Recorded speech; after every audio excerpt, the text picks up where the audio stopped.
For this, you need a yoga block and a yoga strap, preferably the not stretchy kind. So your yoga strap is buckled so that you cannot push it any wider, and it's looped just above your knees. It's looped just wide enough for your legs to be hip-width apart, parallel thighs. We're actually going to start with the block also in between the knees. Again, your legs are parallel, so yeah, I've got the block this wide. You can adjust it. You can also use something like a very firm pillow or bolster, as long as it doesn't have too much squish to it. Because now you're going to isometrically, and that means invisibly engage your muscles as you breathe. Soft, slow, steady breaths. So once you have your props in place, bring your head and your neck to neutral. Bring your low back to neutral, so there's a little bit of space underneath it. Let your upper body relax.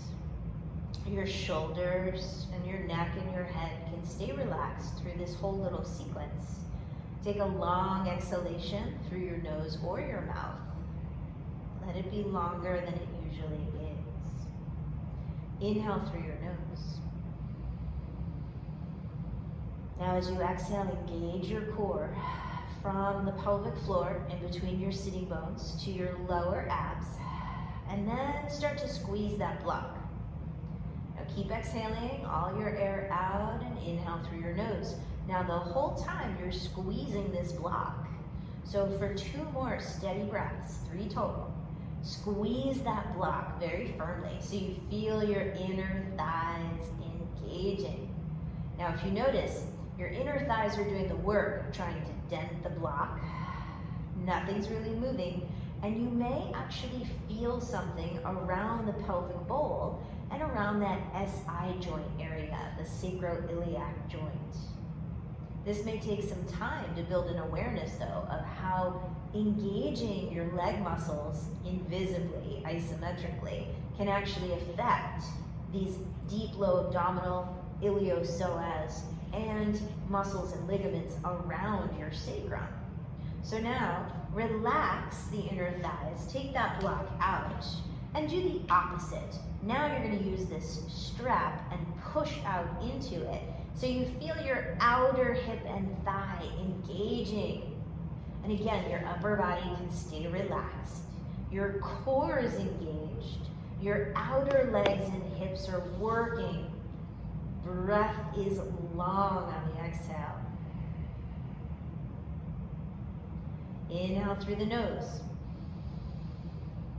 One more time. Exhale, slow, smooth, longer than you normally do.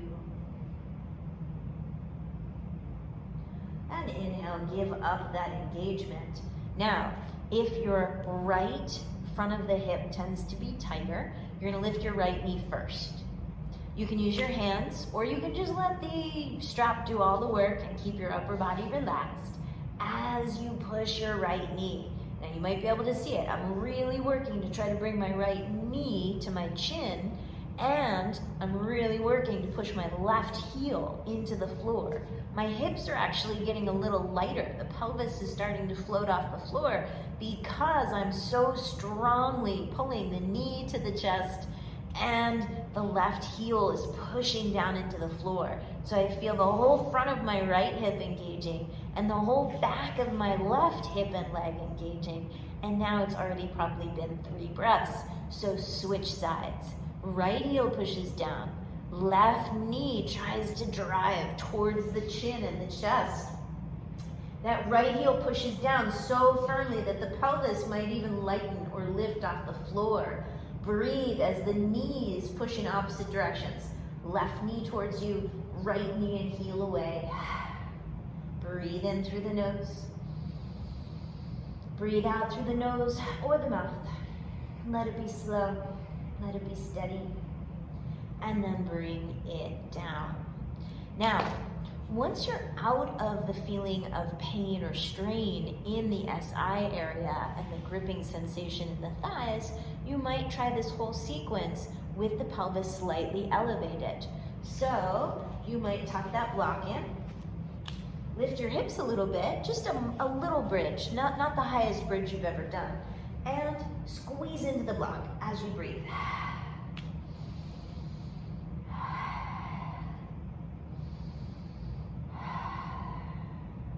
And then push out. I let that block fall because now I'm pushing my legs out into the strap and breathing here.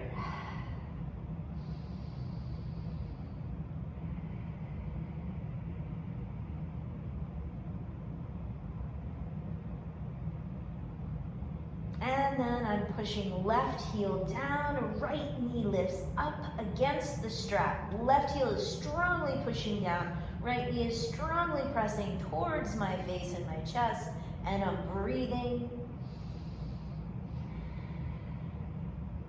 And then I switch sides. Right heel pushes down, left knee tries to get to the chest, breathing. Knees are pushing diagonally against that strap.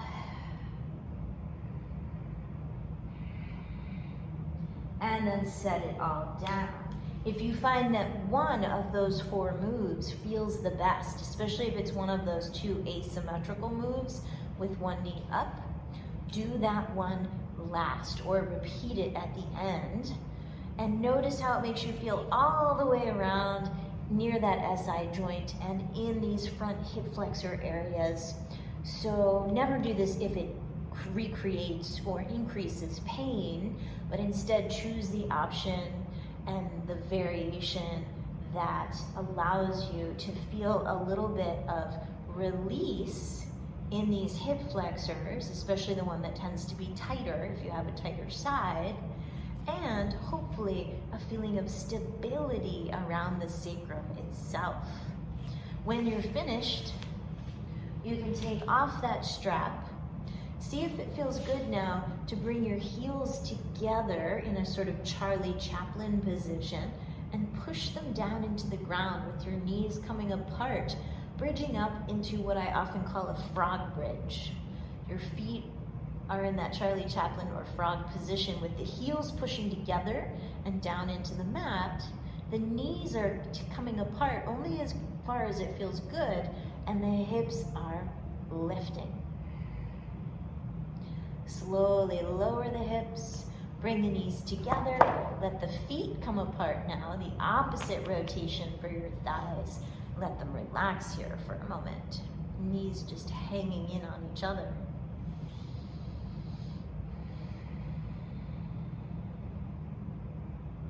And then gradually bring yourself to one side and come on up.